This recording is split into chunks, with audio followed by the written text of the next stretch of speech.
के गांव में ऐश्वर्या नामक एक गरीब लड़की रहा करती थी।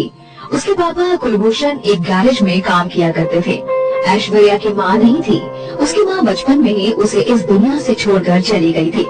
ऐश्वर्या कॉलेज के एग्जाम्स की तैयारी पूरे जी जान और लगन से कर रही होती है, जिसमें उसके पिता भी उसका बहुत साथ देते हैं। ये लो ऐश्वर्या बेटिया, गर्मा गर्म अदरक और मसाले की मिश्रण वाली चाय। इससे तुम्हें पढ़ाई करते वक्त नींद नहीं आएगी और तुम अच्छे से पढ़ सकोगी। थैंक यू पापा, आप मेरे लिए इतना सब कुछ करते हो। गांव के इतने बड़े कॉलेज में मुझे पढ़ाने भेजते हो। मैं सच में बहुत खुशकिस्मत हूँ कि मुझे आप जैसे पापा मिले। और मैं खुशकिस्मत इसलिए हूँ क्योंकि मुझे तुझ जैसे प्यारी और होनहार बेटी मिली और मुझे तुझ पर पूरा भरोसा है। तो मेरा नाम एक दिन जरूर रोशन करके दिखाएगी। जी पापा, जरूर। बस आप अपना आशीर्वाद हमेशा मुझ पर बनाए रखिएगा। ऐश्वर्या पूरी मेहनत से पढ़ाई करती और परीक्षा में अच्छे मार्क्स से पास हो जाती है। अब उसका हायर स्टडीज का आखिरी साल चल रहा था और अब उसका ग्रेजुएशन भी पूरा होने वाला था। लेकिन उससे पहले ही एक रात गैराज से लौटते समय एक कार से टकराकर कुलभूषण का एक्सीडेंट हो जाता है और हॉस्पिटल ले जाने तक उसकी मृत्यु हो जाती है। कुलभूषण की मृत्यु से ऐश्वर्या बहुत दुखी हो जाती है और उसका किसी भी चीज में मन नहीं लगता। ये क्या हो गया? पापा, आप क्यों चले गए? अब मुझे रात में चाय कौन बना कर देगा? मुझे जीवन जीने की सही राह कौन दिखाएगा? मुझे बेटी कहकर कौन पुकारेगा? पापा, मैं तो आपकी लाडो थी ना, तो इतनी जल्दी अपने लाडू को इस दुनिया में अकेला छोड़कर क्यों चले गए? पापा, मुझे आपकी बहुत याद आ रही है। आ जाओ ना वापस किसी तरह। ऐश्वर्या बिलक बिलक कर रोती है। वो जैसे तैसे अपना ग्रेजुएशन पूरा कर लेती है, लेकिन उसके बाद उसके पास जितने पैसे थे सारे खत्म हो जाते हैं। और तो और घर मालिक उससे बिल ना भरने के कारण घर से बाहर भी निकाल देते हैं। वो मंदिर में रहने लगती है। मैं कब तक इस मंदिर में रहूंगी? मैंने कभी नहीं सोचा था कि मेरी जिंदगी में मुझे ये दिन भी देखना पड़ेगा। मैं अब क्या करूं? कहाँ जाऊं?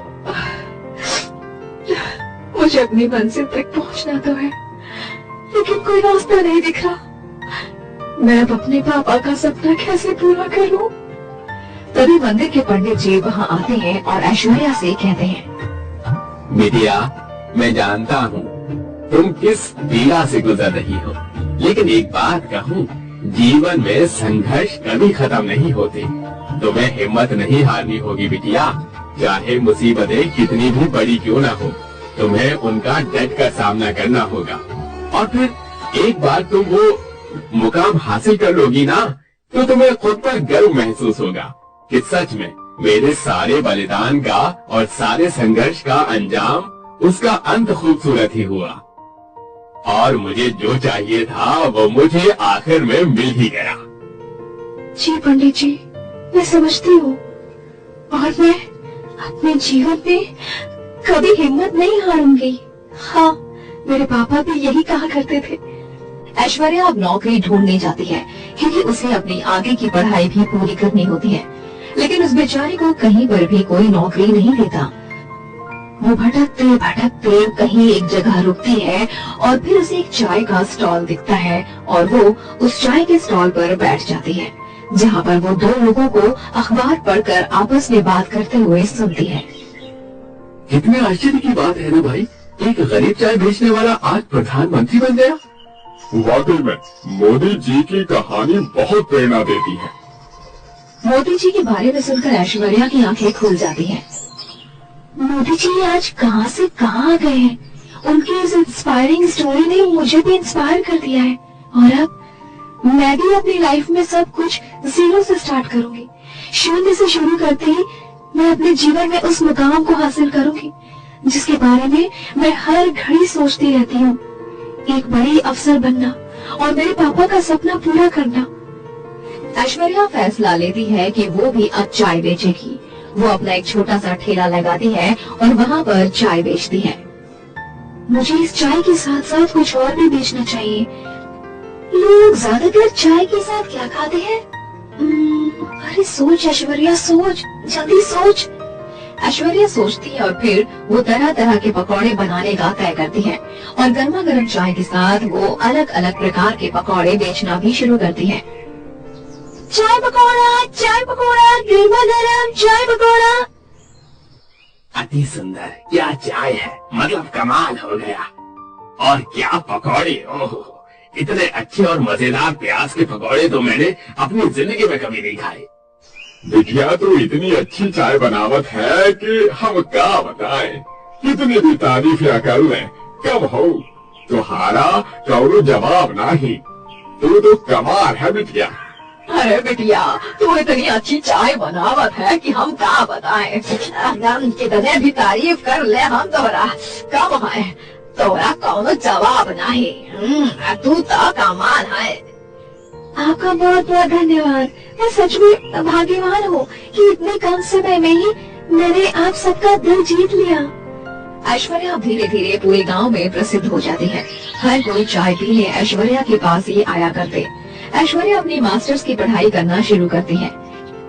चाय पकौड़े बेचकर जो थोड़े बहुत उसने पैसे कमाए होते हैं, उन्हीं से वो अपनी कॉलेज फीस और जीवन यापन करती। कॉलेज में उसे लड़कियां चिढ़ाती रहती। अरे वो देखो, गरीब चाय पकौड़े वाली आ गई। यार ऐश्वर्या, मुझे भी एक कटिंग चाहिए ना, और हाँ, साथ में आलू के पकौड़े भी देना। ऐश्वर्या को उन लड़कियों की ये बातें सुनकर बहुत गुस्सा आता है। चुप रहो, हंसना बंद करो बेवकूफो। कोई भी काम छोटा नहीं होता। काम चाहे जो भी हो, काम काम होता है। तुम लोगों को पता भी है मैं किन हालातों में जीती हूँ, मेरे जीवन में क्या क्या हुआ है पता है? तुम्हें नहीं पता ना, तो तुम लोगों का कोई हक नहीं बनता मेरा मजाक उड़ाने का। अगर आइंदा से किसी ने भी मेरा काम का मजाक उड़ाया ना, तो मैं सीधा उसका मुंह तोड़ दूंगी। मुझे बाकी बेचारी लड़कियों की तरह मत समझना, जो चुपचाप तुम जैसे बेवकूफों से डर जाएंगी या सहम कर रह जाएंगी। हाँ।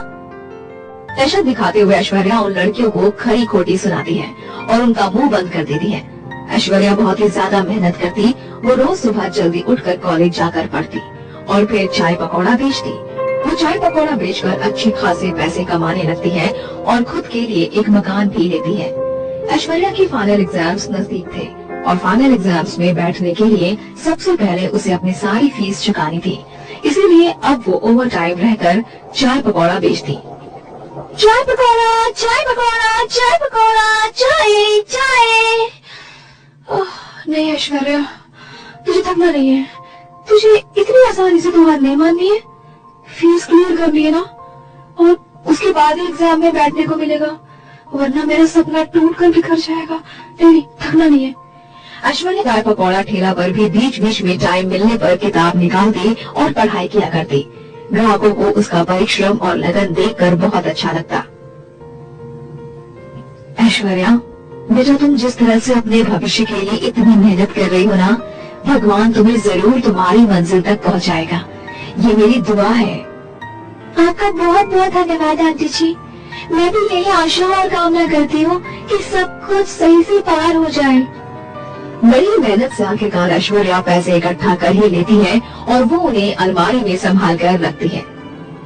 आज और कल तो कॉलेज का ऑफिस बंद है, इसीलिए मैं फीस को परसों ही भर दूंगी। सुबह मुझे लगता है कि सुबह सुबह सवेरे ही ऑफिस खुलने से पहले जाकर वहाँ तैनात हो जाऊंगी, बाहर खड़े हो जाऊंगी। चलो, फीस की टेंशन तो मिट गई। अब बस मुझे अपना पूरा का पूरा ध्यान पढ़ाई में लगाना है। और अच्छे से मार्क्स ही नहीं, बल्कि एकदम ही अच्छी वाले परसेंटेज से पास होना है मुझे। गुड।